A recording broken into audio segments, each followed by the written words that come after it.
ನಮಸ್ಕಾರ ವೀಕ್ಷಕರೇ, welcome to ನಮಸ್ತೆ ಇಂಡಿಯಾ ಕುಕಿಂಗ್ ಚಾನಲ್. ಇವತ್ತು ನಮ್ಮ ಚಾನಲ್ನಲ್ಲಿ ತರಕಾರಿ ಏನು ಹಾಕದೇನೆ ಬೇಳೆ ಸಾರು ಮಾಡೋದು ಹೇಗೆ ಅನ್ನೋದನ್ನು ನೋಡೋಣ.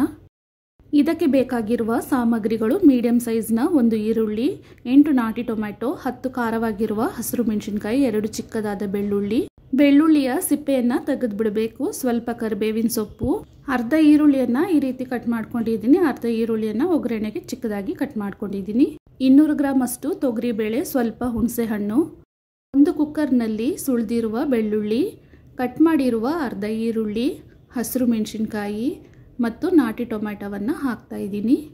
ಈ ಸಾಂಬಾರಿಗೆ ಖಾರದ ಪುಡಿ ಏನು ಸೇರಿಸೋದಿಲ್ಲ, ಆದ್ದರಿಂದ ಖಾರವಾಗಿರುವ ಹಸಿಮೆಣಸಿನಕಾಯಿಯನ್ನು ಬಳಸಬೇಕು. ಒಗ್ಗರಣೆಗೆ ಕಟ್ ಮಾಡಿರುವ ಈರುಳ್ಳಿ ಮತ್ತು ಕರಿಬೇವಿನ ಸೊಪ್ಪನ್ನು ಹಾಗೆ ಇಡ್ತಾ ಇದ್ದೀನಿ. ಇವಾಗ 4 ಲೋಟದಷ್ಟು ನೀರನ್ನು ಹಾಕ್ತಾ ಇದ್ದೀನಿ, ಅಂದರೆ 1 ಲೀಟರಷ್ಟು ನೀರನ್ನು ಸೇರಿಸ್ತಾ ಇದ್ದೀನಿ. ಇದರಲ್ಲೇ ಇವಾಗ ಹುಣಸೆ ಹಣ್ಣನ್ನು ಹಾಕ್ತಾ ಇದ್ದೀನಿ, 1/4 ಟೀ ಸ್ಪೂನ್ ಅಷ್ಟು ಅರಿಶಿನದ ಪುಡಿಯನ್ನು ಹಾಕ್ತಾ ಇದ್ದೀನಿ. ಇದಾದಮೇಲೆ ತೊಗರಿ ಬೇಳೆಯನ್ನು ಒಂದ್ಸಲ ಚೆನ್ನಾಗಿ ತೊಳೆದ್ಬಿಟ್ಟು ಅದನ್ನು ಸಹ ಕುಕ್ಕರ್ನಲ್ಲಿ ಸೇರಿಸ್ತಾ ಇದ್ದೀನಿ. ಇದಾದಮೇಲೆ ಕುಕ್ಕರ್ನ ಮುಚ್ಚಳವನ್ನು ಹಾಕಿ 5 ರಿಂದ 6 ವಿಜಿಲಿಟ್ಟು ಬೇಳೆಯನ್ನು ಚೆನ್ನಾಗಿ ಬೇಯಿಸ್ಕೊಬೇಕು. ಈ ಬೇಳೆ ಸಾರು ಮಾಡೋದಕ್ಕೆ ನಾಟಿ ಟೊಮೆಟೊವನ್ನೇ ಬಳಸಿ, ಅದರಲ್ಲಿರುವ ಹುಳಿ ಅಂಶದಿಂದನೇ ಸಾಂಬಾರು ಟೇಸ್ಟಾಗಿ ಬರುತ್ತೆ. ಕುಕ್ಕರ್ನ ವಿಜಿಲ್ ಇವಾಗ ತಣ್ಣಕ್ಕಾಗಿದೆ, ಮುಚ್ಚಳವನ್ನು ತೆಗಿತಾ ಇದ್ದೀನಿ. ಬೇಳೆ ಎಲ್ಲ ಚೆನ್ನಾಗಿ ಬೆಂದಿದೆ, ಇದನ್ನು ಹಾಗೆ ಒಂದು ಕಡೆ ಇಡೋಣ. ಇವಾಗ ಸ್ಟವ್ನಲ್ಲಿ ಒಂದು ಕಡಾಯಿಯನ್ನು ಇಟ್ಟಿದ್ದೀನಿ, 100 ml ಅಷ್ಟು ಎಣ್ಣೆಯನ್ನು ಹಾಕ್ತಾ ಇದ್ದೀನಿ. ಎಣ್ಣೆ ಚೆನ್ನಾಗಿ ಬಿಸಿ ಆದಮೇಲೆ ಅರ್ಧ ಟೀ ಸ್ಪೂನ್ ಅಷ್ಟು ಸಾಸಿವೆಯನ್ನು ಹಾಕಬೇಕು. ಸಾಸಿವೆ ಚೆನ್ನಾಗಿ ಸಿಡಿದಾದ್ಮೇಲೆ ಕಟ್ ಮಾಡಿರುವ ಈರುಳ್ಳಿ ಮತ್ತು 1 ಕಡ್ಡಿಯಷ್ಟು ಕರಿಬೇವಿನ ಸೊಪ್ಪನ್ನು ಹಾಕಬೇಕು. ಈರುಳ್ಳಿ ಕಂದು ಬಣ್ಣ ಬರೋವರೆಗೂ ಇದನ್ನು ಚೆನ್ನಾಗಿ ಹುರ್ಕೊಬೇಕು.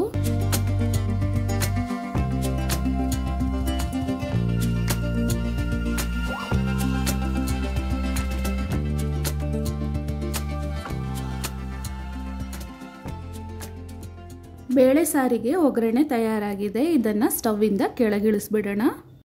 ಒಗ್ಗರಣೆ ಇರುವ ಬಾಣಲಿಯಲ್ಲಿನೇ ಬೇಳೆನ ಬೇಯಿಸಿರುವ ನೀರನ್ನು ಬಸಿತಾ ಇದ್ದೀನಿ.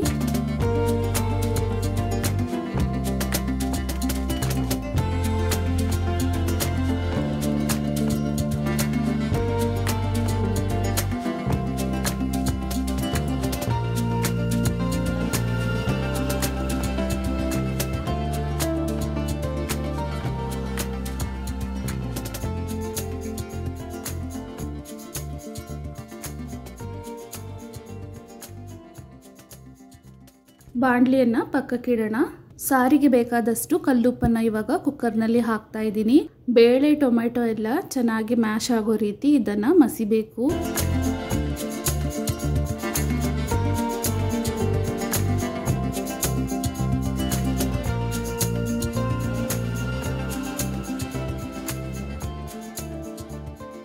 ನೋಡಿ, ಬೇಳೆಯನ್ನು ಈ ರೀತಿ ಮಸಿಬೇಕು. ಇದಾದ್ಮೇಲೆ ಮೊದಲೇ ಮಾಡಿಟ್ಟಿದ್ದ ಒಗ್ಗರಣೆ ಜೊತೆಗೆ ಬೇಳೆ ನೀರನ್ನು ಸೇರಿಸಿಟ್ಟಿದ್ದೀನಿ.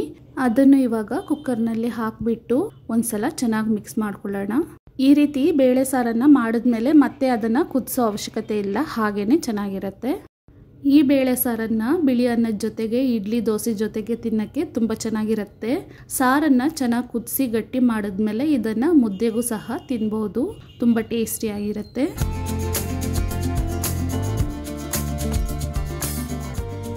ಸುಲಭವಾದ ಮತ್ತು ರುಚಿಯಾದ ಬೇಳೆ ಸಾರು ಇವಾಗ ತಯಾರಾಗಿದೆ. ವೀಕ್ಷಕರೇ, ಈ ರೆಸಿಪಿ ನಿಮಗೆ ಇಷ್ಟ ಆಗಿದ್ದರೆ ನಮ್ಮ ಚಾನಲನ್ನು ಲೈಕ್ ಮಾಡಿ, ಸಬ್ಸ್ಕ್ರೈಬ್ ಮಾಡೋದನ್ನು ಮರೆಯಬೇಡಿ. ಧನ್ಯವಾದಗಳು.